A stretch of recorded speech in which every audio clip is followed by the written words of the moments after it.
brightest day for businesses in Bitcoin, the observers, and then the craziest day at the same time. So all customers were trying to figure out, if I have my wallet on this exchange, does that mean I get Bitcoin Cash?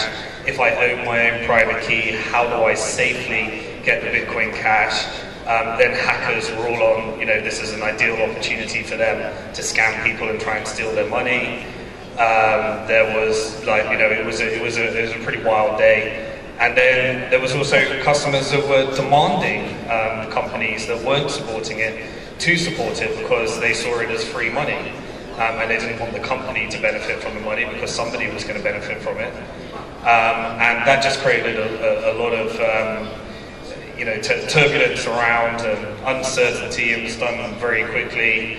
But what I guess now, moving forward, is it's kind of, it turned out to be a very clever marketing strategy for an altcoin, because you force normally when an altcoin launches, they're probably trying to go to all the exchanges and say, hey, I've got this amazing new thing, and all the exchanges are saying, I don't care, there's 300 of those.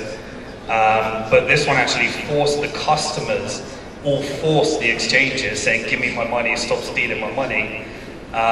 So it forced everyone to react. And that led to a ginormous amount of quick infrastructure, which my fear is that now, instead of launching altcoins, people are going to try and use the hard fork model to try and get very quick support for infrastructure, large marketing, and a load of people talking about how you can get the free money, which then drives you to actually see it. But the market prevails here. The one thing that did come from the scaling debate, I believe, was that Bitcoin proved it is the only truly decentralized cryptocurrency in the world. The miners wanted certain things, different miners wanted certain things, developers wanted different things, users wanted different things, businesses wanted different things, and for 3 years no one could actually get their way. And then it took this amazing, dramatical game theory of threatening each other to certain deadlines to get this hard fork through, and then everything, the market just came through, and there was no government intervention.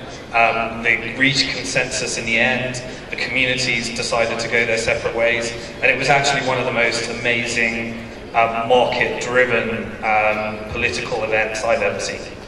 Going off of what Arthur said, I actually think the short lead time in the Bitcoin Cash may have helped it, because for years everyone in Bitcoin was concerned with how do we find consensus, how do we get everyone to agree, and it became clear at the end that that's never going to happen. So by kind of just saying, like, let's do this, I think that helped to gather a lot of momentum. So two questions that kind of sprung out of the comments I just heard. One is, what is a user-activated soft fork, UASF? And how did that play into the dynamics of the hard fork actually happening? Because there was a lot of posturing that